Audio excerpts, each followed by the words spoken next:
Hello again, world, maybe possible subscribers to this channel. Some of you may remember this 1977 Chevette here from previous videos. There's quite a few videos of it a few years ago. It's most well known for, to my knowledge, still holding the lowest horsepower record of any of the slot mechanics dyno days. If I remember right, it was something along the lines of 24 horsepower. So, you know, it's pretty serious.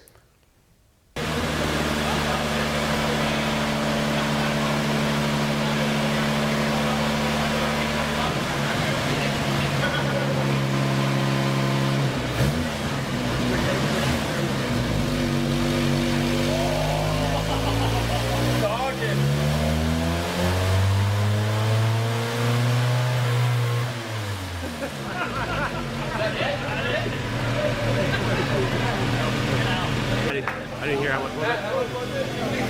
24. So I have been asked to try and get this thing running again. It hasn't ran for probably at least a year. I should mean been on the road, I should say. It has a few issues.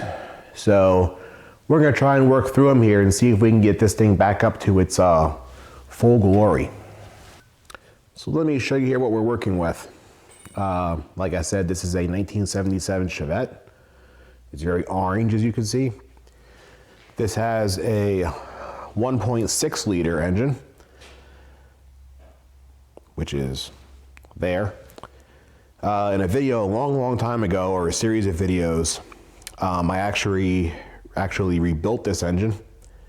It is now bored 60 over. It has a Weber 3236 carburetor. See what else? Oh, it has an MSD ignition for some reason. But you know, there it is. It runs a little better than the 24 horsepower now. I think the last time we dynoed it, it made like 50 or something. So, you know, doubled its horsepower. But it actually isn't a complete turd anymore.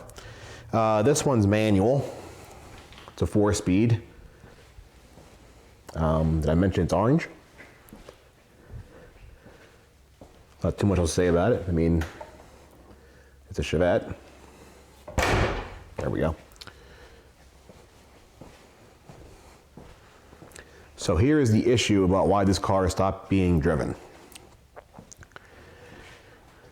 At one point, the alternator stopped working. They changed the alternator, it still didn't work. And then it got parked. So when I went to go pick this up last weekish, the problem escalated and it didn't even start anymore. But I think I have a theory to why that might be. And I think the theory kind of goes along with those holes you see right there around the fuse box. And if it's still in here,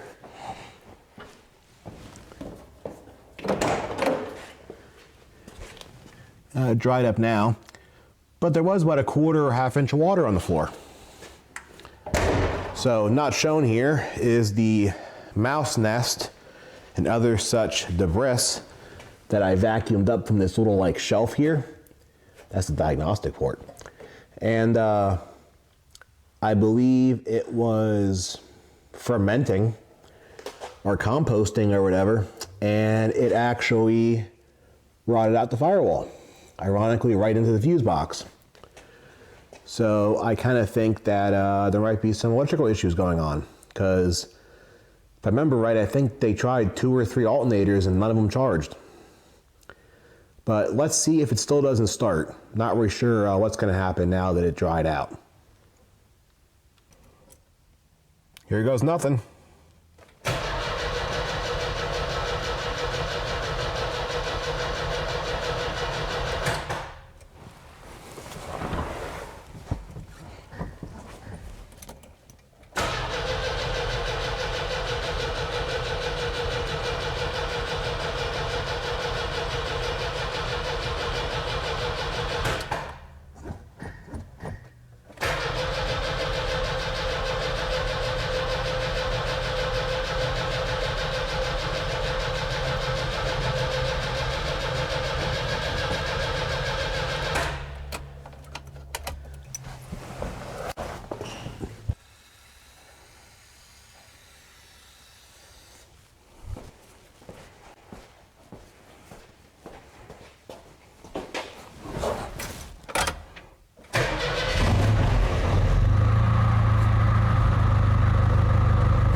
Oh, there we go. Problem number one healed itself. So I got the alternator remedied. That actually went a lot easier than I thought. So this is a, if I remember right, a 10SI GM alternator. And although it looks like it is actually not one off a V8. If you try and put a V8 one on it, the upper and the lower ears are slightly different and it won't fit. So the one that was on the car when it showed up was from a V8. It didn't fit right. And the other fun thing is that the included bolt, like the one that came with the alternator, this one right here, now normally on a V8 car, like a bracket goes here to support it, but on this one's just the ground because this mount is actually rubber, so you need something to ground the alternator. But anyway, this bolt was actually way too long, and when you tightened it in, it smashed into the innards of the alternator and ruined it.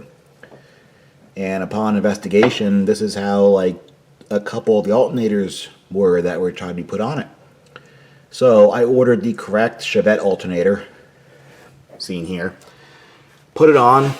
I fixed the wiring and such, learned the old cloth tape here from the Hoff. It's nice stuff. And now it charges. Fun thing is that even with it unplugged, I accidentally found out it still charges.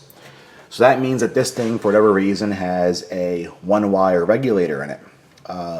For GMs, you can get, well, not necessarily GMs, you can get a one-wire alternator. You'll see referenced a lot of places. It's kind of like a universal alternator. A lot of times it's for tractors. And on them, all you need is a charge wire. And once you rev it up the first time, the stuff happens in the alternator, and then it starts charging. So anyway, I had the extra plug here unplugged, and the alternator started charging. So I guess that they must just be putting one-wire regulators in GM alternators, whether you buy a one-wire or not. Now it still works with the stuff plugged in, so I just did it. But, well, basically after that, all that rambling is the alternator works. So it's been a couple weeks for the normal reasons. So I had it running after I showed you about the alternator, and it started overheating, which is what I heard was also another complaint. I noticed the electric fan wasn't turning on, so right away I assumed that this junk I installed like years ago probably failed, partially because it draws high amperage through these. I don't like, oh, what the hell was that? Anyway, I don't like using these things anymore because they're junk. So what I got was, I went on Amazon and they had just a temperature sensor. They had them in a few different temperatures according to the writing. This one's 200 degrees. So this will just ground out a relay, or whatever. It'll ground itself out at 200 degrees and turn off at some temperature. Don't know what, don't remember. So my plan was to put it in the top of the thermostat housing here. But my concern was how long this thing is from the threads. You can see it's probably, I mean, honestly, it's probably almost an inch past the threads. So I was afraid it was going to interfere with the thermostat. So I popped the plug out of the top of the thermostat here. It had a little pipe plug in it. And I squeezed the hose a few times to get the coolant down. And I noticed that the new thermostat that was put in is in backwards. So that's probably not ideal. But yeah, so I should probably fix that first before going any further, because that's not going to help anything.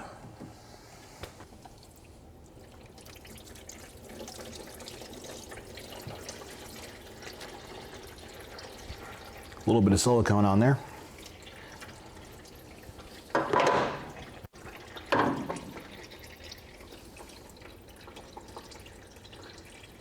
And then there's the old thermostat.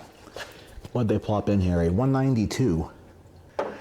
So I'll get an actual gasket because I think that's just a piece of paper, and put that back in. So here's the situation under the car. I checked out the brakes. You can see they're very impressive. And it does have good pads. I did cut these rotors before. There's a little bit of surface rust on them, but I'm sure that'll come off. The front end is tight. The shocks are still recent. Should check the rears too. Rear also has good shoes. I'm doing this because when I pulled it in, the pedal kind of sucked. It was really low. More than likely though, I'm probably just going to have to adjust up these shoes a little bit, and that'll probably take care of that. But I'm just glad to see there's no like leaking wheel cylinders, leaking calipers, that it has brake pads. And then I found a rather significant oil leak, which may be hard to see. See if we can get you up in here. There we go. That little T right there is the oil pressure sender, and then I have in those little nylon lines heading back to the oil pressure gauge in the car, and that appears to be, well, one of them is leaking. I don't really know which one, maybe all of it, but that is seriously leaking oil down here. I already wiped off that filter, but it was soaked. And then when I first got the car running, it didn't have any oil in it, so that might have something to do with that. So I'm going to have to address that. But overall, everything under here actually looks like okay, surprisingly. I also restored the brake drums while I had them off with some brake drum in a can there. So like I said, the alternator is now charging, so that's good. I also remedied the electric fan. Well, first of all, I restored the radiator top plate, so now that clashes with everything. But I put the temperature switch in that I was talking about. It did clear the thermostat, even when the thermostat is installed correctly. It's actually nowhere near it. I don't know. It looks like it'd be close, but really it's like half an inch away from it. It's nowhere near. So then I did away with that thermostatic fan control nightmare. And now I just have I think that was a 30 amp circuit breaker going to this Amazon relay, which I just recently found these weatherproof ones, which is nice. And then the blue wire you see there, actually, it grounds the relay to turn the fan on. And it still is running to the accessory for the one wire over there. So the fan doesn't run when the key's off. So that's pretty cool. And I tested it and it comes on at 200 like it should. So that's all good. No more overheating for this car. So I'm going to look over the engine some more and clean it a bit. But I think the engine itself portion is hopefully done. But we'll see. So since it's actually not raining today, I'm going to try out my new pressure washer and clean this thing up before I work on it anymore, because I don't know when I'm going to get a chance again when it's not raining.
guessed right, because now we're having like torrential thunderstorms today.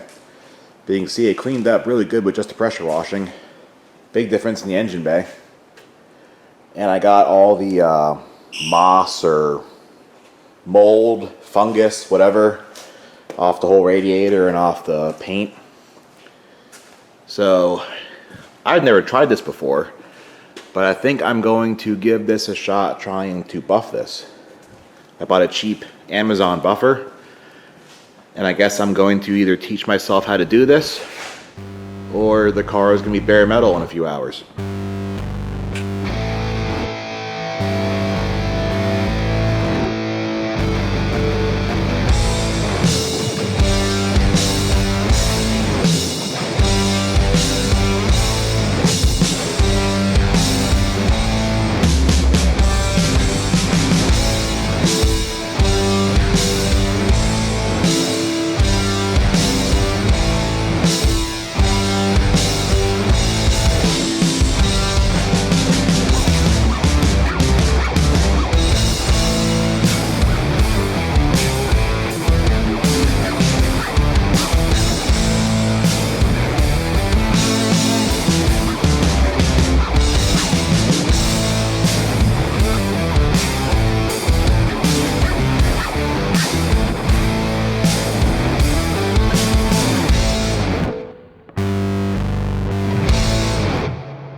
Go. So that actually turned out pretty good. These two panels that were pink, for whatever reason, are turning pink, actually shined up the best out of everything. It's weird though, because you can definitely see a color difference here, at least that kind of on camera. It's like orange to more of a red. So I'm guessing this part of the car must have been in an accident, aside from that one, and then got repainted at some point, probably a long time ago if they bothered to fix and repaint a Chevette. But the car actually like has a nice reflection now to it. You can see the oil drain pan gleaming in the fender. So now it's something to look at. Of course, it still has its defects.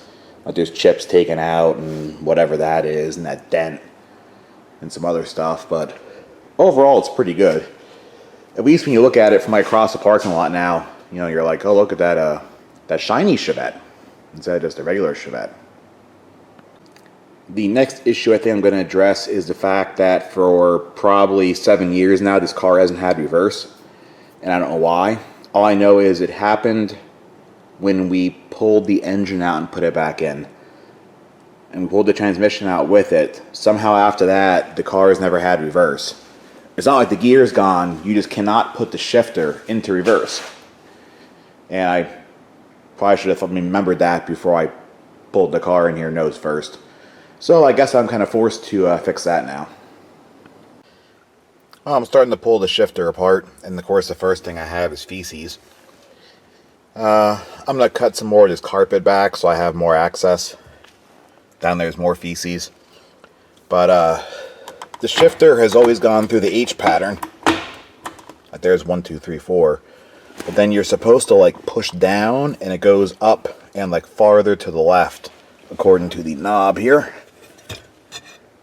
Oop, there we go. Don't worry about this. Happens to everyone. So I'm going to cut this back, try not to touch feces, and then pull the shifter plate off and see what magic happens inside the transmission. Okay, well I pulled the shifter off, and all it has is this thing, which just goes side to side and front to back. And it feels like generally like it works. So yeah, I think that's reverse right there. So I pulled the shifter out. Show you this then. So here's the shifter, and it does, you know, it stings. And I'm pretty sure the way this works, it's been years since I saw it work, so it's kind of hard to remember how you actually put it in reverse. But I'm pretty sure you press down, and you can see it has this bit of plastic here. That's right where you'd want to put it into reverse. And I think you have to push it down, and this white bushing here goes underneath to let you actually get into that detent or whatever for reverse. But it does not push. There's a spring in the bottom here, but I don't see anything blocking it. This thing is pretty dry, it's kind of hard to move. So I think I'm just going to take it apart because there's a big snap ring here. See how many pieces fly all over the garage. But I'll try and clean everything, grease it, and then maybe it'll work better. Yeah, I think that was actually the issue. I had to beat this thing out with a hammer. It was really stuck in there. The top one came right out. And then if you look down in here, there is a rust ring that it was seized on. So, yeah. I'm going to sand this rust ring out. And then I'll probably sand down this nylon or plastic bushing a little bit too, so it actually moves freely in there. Then grease everything up really good and put it back together, and maybe the car will have reverse. It's cool that this car hasn't had reverse in like at least 7 years, and I'm probably going to have like 10 minutes involved in fixing this. So, you know, normal stuff. So I started to sand that, and I sanded it quite a bit, and it still doesn't fit. Then I remembered I bought a lathe. So there's two things I bought that I don't know how to use. The buffer, or the polisher, now the Chinese lathe. So I'm going to try and just take a little bit off that, and hopefully that will fix it.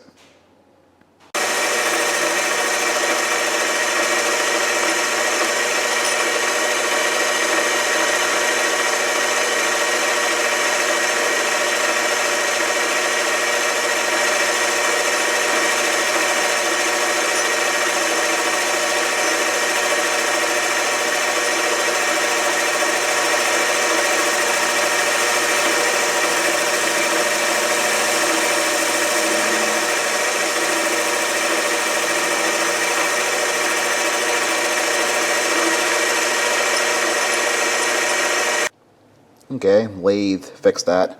I used this Plastilube, which is actually brake grease. And check it out. Now it actually does what it's supposed to do. I'm not sure why that was binding up or why I had to take that much material off it, because it's not sloppy at all. It's still like very tight in there. I actually had to tap it in. But and now it moves. So I may reassemble the rest of it and I'll see if that actually fixed it or not. Okay, that actually did what was intended. Check it out, now it moves nice and easy. Look at that. Goes down in the reverse. Yay. I'll only put it back in the car and see if that actually fixed it, but I'm pretty sure it did. Okay, here we go, got her running. This might be a multiple hand situation here. Down. Hey, hey! Oh, successful. Now I can get it off the lift. Okay, so the last thing that I'm tasked with fixing here is at some point the window fell off the track or something. Doesn't go up, doesn't go down. Think you can kind of like force it up, but then it comes back down to here or something. So I guess I'll just pull the panel off here and see what we're dealing with. So you see this? This is what the window sits in. It shouldn't be in my hand right now. It was in the bottom of the door, not attached to the window and not on the rollers. So it's probably the problem. What happens is the window should be in a little piece of rubber, which should go in this this part here. It pinches the window in, and over time that rubber just goes away. So somebody already did this, or this already happened once, I should say, because they glued it in with, I don't know if this is caulk or like liquid nails or wood glue or something. So I chiseled all that out. I don't have the rubber. I don't have the patience to find the rubber. So usually what I do is I get window urethane, which I sell at auto parts stores to put windshield in on modern cars. The stuff is like serious. The only issue is that it's like probably $30 for a caulking tube now, and I'm going to use like 1/100th of them to do this. I got that glued back in with this Gorilla Glue because it says it works on glass. I usually use the window urethane, it's called. Comes in like a caulk tube, but the problem is one, I don't have any, and two, I think that stuff's like $30 a tube, and it's a real waste to only use it for like I don't know, a little 10-inch section. Then usually by the time you need it again, the tube's all hardened up and useless. But I got the job done. I sprayed some silicone and white lithium on various things in here. And now it's still a little bit tight, but there it goes. See the operations there. Oh yeah. And that's what the Gorilla Glue looks like when it hardens. Turns that frothy something. But it seems like it's going to hold. So I can put the door panel back on real quick. Whoa. And then see what's next. I'll show you a quick tip here while I'm doing this. So in case you haven't done it before, GM door handles, along with probably a lot of old, at least American cars, well, first of all, they have just this spline that comes through and has a groove cut in it. They're held on by these little horseshoe clips, and they go on the handle like that. And you'll see there is a cutout right there that it sits in, and that's what holds it on the door. So to remove it, they make a special tool. I don't even know where mine is because I don't use it. It's like a flat piece of metal, and it goes around and pushes it. Those things kind of suck. I don't like them. So all I ever do is I just go in behind them with one of these pick tools, and I just hook it and pop it off. To me, it's a lot easier and a lot quicker. But the trick is to put them back on. So, first of all, let me try and do this with one hand. That should be tricky. Okay, well I cheated and used both hands, but there it is, reinstalled in the handle. So instead of trying to put the handle on and then putting that clip in, which is nearly impossible, put it on the handle first. And then you just go over, try and get it, like loosely lined up with the splines, and just bang it on. There you go. Now it's on, so you want to take it off again. I was surprised so many people did not know how to do that. So I figured I'd just randomly show you while I was doing this. Well, the window's fixed, and I cleaned all of them. It had some goo on them. Don't know what it was. I don't know, it seems like it was someone put Armor All in it, and it was like just going out on everything. Steering wheel was real sticky too, but that's like an old GM steering wheel thing. The steering wheel cover that was on it was like decomposing. I don't understand what was with that, but there was some kind of reaction going on there. Oh, and then I vacuumed all the feces out of it, so that's always an improvement. So I think it's time to take it for a ride and see if I actually did anything good here. Well, let's see if I can keep this bad boy on the road.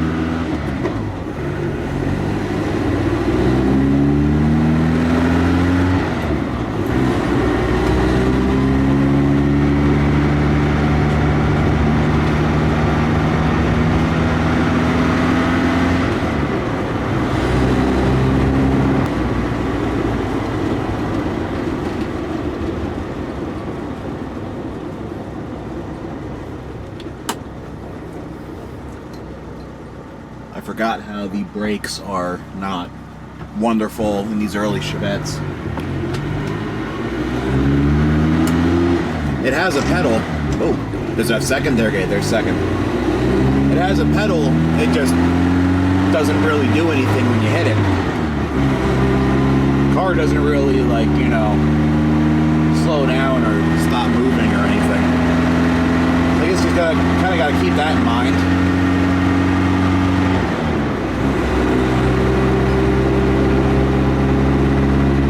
This is pretty much the experience I remember.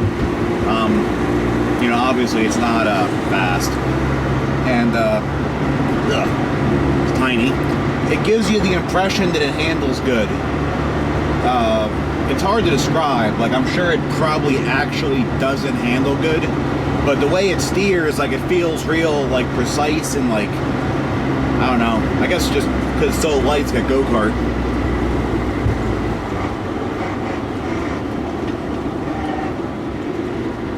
Like I said, brakes are not great.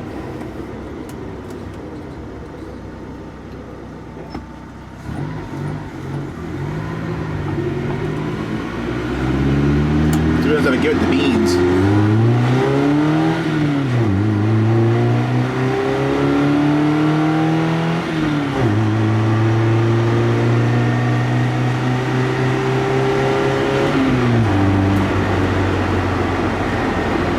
It's cool because you can floor it and do that. And I don't know, I probably just went 30 miles an hour.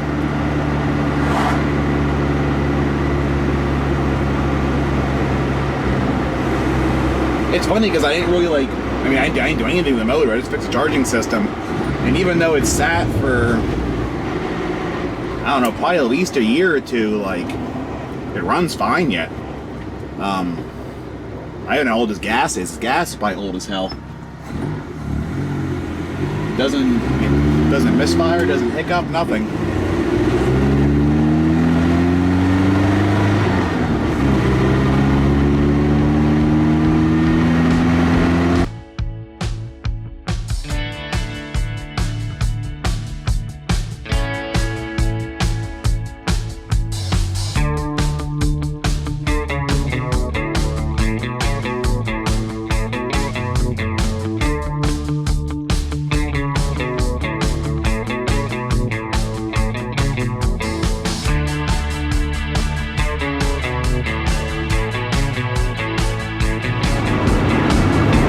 Sure, it just lost all brakes. Pedal goes right to the floor. Nothing at all. So, that's great. Guess I'll just die.